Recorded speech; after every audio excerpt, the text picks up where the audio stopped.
मैंने कहा कि बीजेपी कॉन्स्टिट्यूशन पे आक्रमण कर रही है, वो कहते हैं कांग्रेस पार्टी संविधान पर आक्रमण कर रही है। हर भाषण में मैं कह रहा हूं, मैं इसको लेके खड़ा हो रहा हूं, कह रहा हूं कि भाई इस पर बीजेपी आक्रमण कर रही है।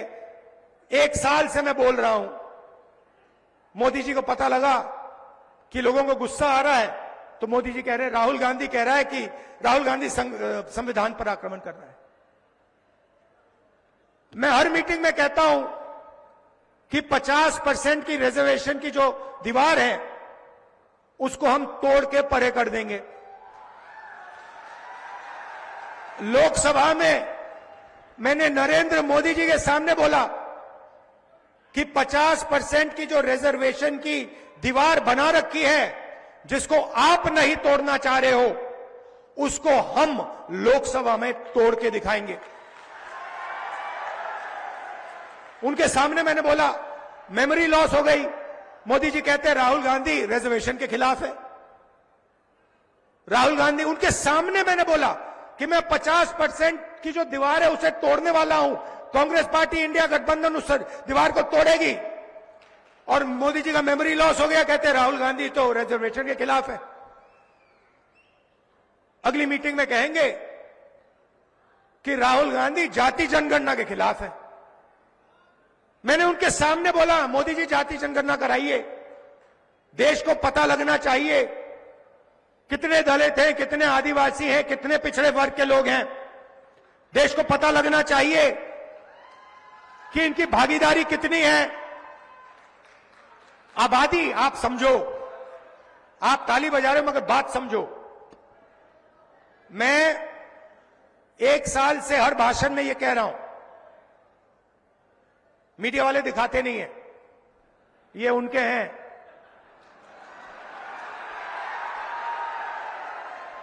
अच्छा, मजे की बात है, जब मैं कहता हूं ये उनके हैं तो ये मेरी ओर देख के मुस्कुराते हैं, कहते हैं हां हम उनके हैं, आपके नहीं हैं।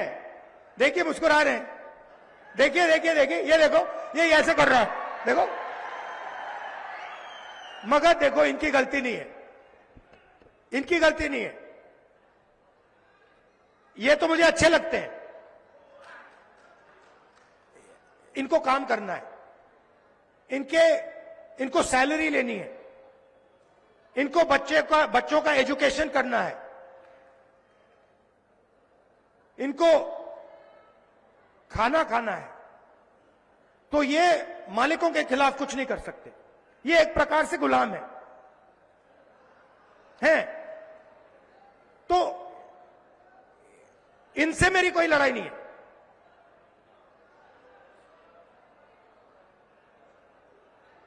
मगर ये हमारी बात कभी नहीं दिखाएंगे, 24 घंटा मोदी जी का चेहरा दिखाएंगे, हमारा भाषण कभी नहीं दिखाए। जैसे अभी मैंने बोला नरेंद्र मोदी जी का मेमोरी लॉस हो गया, ये कभी नहीं बताएंगे, सवाल नहीं उठता। आप देखना, आज शाम को टीवी देखना, कहेंगे मोदी जी की मेमोरी तो बड़ी जबरदस्त है, वो एक बार कुछ सुन लेते हैं तो 70 साल के लिए वो उसको भूलते नहीं है। और फिर उसमें जोड़ देंगे जब वो छोटे थे, झील में जाके वो मगरमच्छ से लड़े थे और मगरमच्छ को उन्होंने डुबाया। मगर जब गंगा जी में जाते हैं तो लगता है कि तैरना नहीं जानते हैं। तो मेरा कहना है कि लड़ाई संविधान की है। अंबेडकर जी की सोच, गांधी जी की सोच, बुद्ध भगवान की सोच, फूले जी की सोच, उसकी हम रक्षा कर रहे हैं। जब हम कहते हैं कि जाति जनगणना होना चाहिए, मैं आपसे पूछता हूं, क्या अंबेडकर जी जाति जनगणना के साथ होते या खिलाफ होते? साथ होते ना। फूले जी साथ होते खिलाफ होते? बुद्ध भगवान साथ होते खिलाफ होते? नारायण गुरु, बसवना, महात्मा गांधी साथ होते खिलाफ होते? नरेंद्र मोदी खिलाफ है। नरेंद्र मोदी जाति जनगणना के खिलाफ है, क्योंकि अगर खिलाफ नहीं होता तो 5 साल 7 साल पहले वो उसको करवा देता। मगर नरेंद्र मोदी नहीं करवाना चाहता है, और आज मैं आपको ये बताने आया हूं क्यों। आपकी आबादी, पिछड़ों की आबादी 50% है कम से कम, दलित 15, आदिवासी 8, माइनॉरिटी 15, जोड़ दो तो 90% हो जाता है। और 90% आपकी आबादी है। जीएसटी आप देते हो। ये जो हमारी बहनें हैं, जब आप साड़ी खरीदते हो तो आप 18% जीएसटी अपने जेब से देती हो। जब आप कुछ भी खरीदते हो उसमें ऑटोमेटिकली जीएसटी लग जाता है। अगर आपने अपनी बेटी के लिए एक साड़ी खरीदी, आप 18% जीएसटी देती हो। अगर वही साड़ी अरबपति अदानी ने खरीदी तो वो भी 18% जीएसटी देगा, वो 19% नहीं देगा। जितनी आप देते हो उतनी वो देता है। और ये सारी की सारी जीएसटी इकट्ठा होती है, दिल्ली जाती है, और वहां पे बजट का निर्णय लिया जाता है। आपने देखा होगा, सीतारमण जी सूटकेस लेके आती हैं पार्लियामेंट हाउस में, देखा ना आपने। महाराष्ट्र में दूसरा सूटकेस लेके आते हैं एमएलए वाला, वहां पे छोटा सा सूटकेस होता है, यहां पे बहुत बड़ा होता है। छोटा सा सूटकेस लेके जाती हैं और बजट पेश करती हैं। तो मैंने पता लगाया कि ये जो बजट है आपके जीएसटी का बजट, इसको कौन बनाता है। पता लगा कि 90 अफसर इस बजट को बनाते हैं। 90 अफसर सारे के सारे फाइनेंशियल निर्णय लेते हैं। महाराष्ट्र में कितना पैसा आएगा, सड़कों में कितना जाएगा, रेलवेज में कितना जाएगा, अग्निवीर होगा या नहीं होगा, सारे के सारे निर्णय 90 ब्यूरोक्रेट लेते हैं, आईएएस अफसर हैं। मैंने उनकी लिस्ट निकाली और मैंने कहा पता लगाते हैं कि 90 में से दलित कितने, आदिवासी कितने, पिछड़े वर्ग के कितने, और यह भी पता लगाते हैं कि जब धन बढ़ता है तो कितने रुपए का निर्णय आदिवासी अफसर लेते हैं, कितने का दलित लेते हैं, कितने का पिछड़े वर्ग लेते हैं। आज मैं आपको ये बताना चाहता हूं, दलितों की आबादी 15%, 90 अफसर में से 3 आपके, और 3 अफसर अगर बजट में 100 रुपए बढ़ता है तो 3 अफसर पूरा मिलाकर 100 में से 1 रुपये का निर्णय लेते हैं। दलितों की आबादी 15%, बजट में दलितों की भागीदारी 1 रुपया 100 रुपए में से। आदिवासी 8% आबादी, 100 रुपए में से 10 पैसे का निर्णय ये लेते हैं। आबादी 8%, भागीदारी 100 रुपए में से 10 पैसा। और पिछड़े वर्ग के कम से कम 50% आपकी आबादी है। 3 अफसर हैं आपके 90 में से, छोटे छोटे डिपार्टमेंट दे रखे हैं। और अगर आप ओबीसी अफसर को जोड़ दें तो 100 रुपए में से 5 रुपए का निर्णय ओबीसी अफसर लेते हैं। मतलब अगर आप दलित, आदिवासी और पिछड़े वर्ग को जोड़ दें तो 6 रुपए 10 पैसे 100 रुपए में से आप निर्णय लेते हो। आपकी आबादी 50%, 15%, 8%, 73% होता है टोटल, और आपकी भागीदारी 100 रुपए में से 6 रुपए। ये हो क्या रहा है?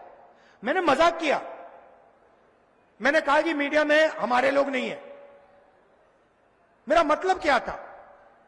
आप मीडिया के एंकर्स को देखिए, बड़े बड़े पत्रकारों को देखिए, उनके नीचे नाम आता है, उस नाम को पढ़िए, मालिकों के नाम पढ़िए, अदानी, अंबानी, टाटा, बिरला, ये नाम पढ़िए। नाम के पीछे सब कुछ है। और मुझे बता दीजिए, ये मीडिया वाले जो हैं, एंकर्स जो हैं, मालिक जो हैं, इनमें से दलित कितने, आदिवासी कितने, पिछड़े कितने? एक भी नहीं है। हिंदुस्तान की सबसे बड़ी कंपनियों की लिस्ट मैंने निकाली है, 200 सबसे बड़ी कंपनियों की लिस्ट मैंने निकाली है। मालिकों की लिस्ट, एक ओबीसी नहीं है, एक दलित नहीं है, एक आदिवासी नहीं है। तो हो क्या रहा है? आप समझिए, हो क्या रहा है? आप हो किसान, आप हो मजदूर, आप हो बेरोजगार युवा, कौन? दलित, आदिवासी, पिछड़ा वर्ग और गरीब जनरल कास्ट। उसमें आप 5% गरीब जनरल कास्ट जोड़ दीजिए। आपको एमएसपी नहीं मिलती, आपके अस्पताल प्राइवेटाइज किए जा रहे हैं, आपके स्कूल और कॉलेज यूनिवर्सिटी प्राइवेटाइज किए जा रहे हैं। कहां जा रहे हैं? 5% लोगों के हाथ में जा रहे हैं। और जिनके हाथ में जा रहे हैं, वहां पे आपको एक ओबीसी नहीं मिलेगा, एक दलित नहीं मिलेगा, एक आदिवासी नहीं मिलेगा। प्राइवेट स्कूल की लिस्ट निकाल लीजिए, बड़े बड़े अस्पतालों की लिस्ट निकाल लीजिए। अपोलो अस्पताल के मालिक का नाम देखिए, एस्कॉट्स का नाम देखिए, बड़े बड़े अस्पतालों की जो चेन है, उनके नाम देखिए। एक दलित नहीं है, एक आदिवासी नहीं है, एक पिछड़े वर्ग का आदमी नहीं है। मतलब नरेंद्र मोदी हिंदुस्तान को 90% लोगों के लिए नहीं चलाता है। और नरेंद्र मोदी जी को वहां इसलिए बैठाया गया है कि 90% लोगों से जीएसटी का पैसा छीना जाए, जमीन छीनी जाए और उन्हीं 20-25 अरबपतियों को दी जाए। मैं आपसे पूछना चाहता हूं, धारावी की जमीन अक्वायर हो रही है ना? हो रही है ना? 1 लाख करोड़ रुपए की जमीन है ना? गरीब लोग है ना? मैं आपसे पूछना चाहता हूं, कोलाबा की जमीन क्यों नहीं अक्वायर होती? जहां अमीर लोग बैठे हैं, वो जमीन क्यों नहीं अक्वायर हो रही है? क्योंकि वहां ना दलित है, ना आदिवासी है, ना पिछड़ा है। इसीलिए वो जमीन अक्वायर नहीं हो रही है। जहां भी आपको दलित, आदिवासी और पिछड़े लोग मिलेंगे, वहां जमीन अक्वायर होगी।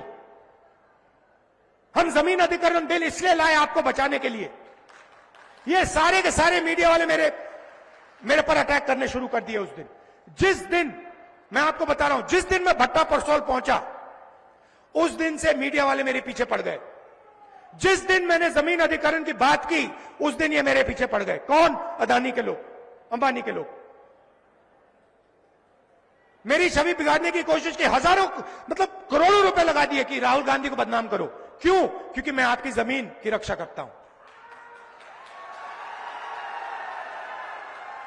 और मैं कहता हूं कि अगर धारावी की जमीन अदानी को दी जाएगी, अगर लाखों करोड़ रुपए उसके हवाला किया जाएगा, उसको दिया जाएगा, तो फिर हजारों करोड़ रुपए हमारे किसानों की जेब में भी जाना चाहिए।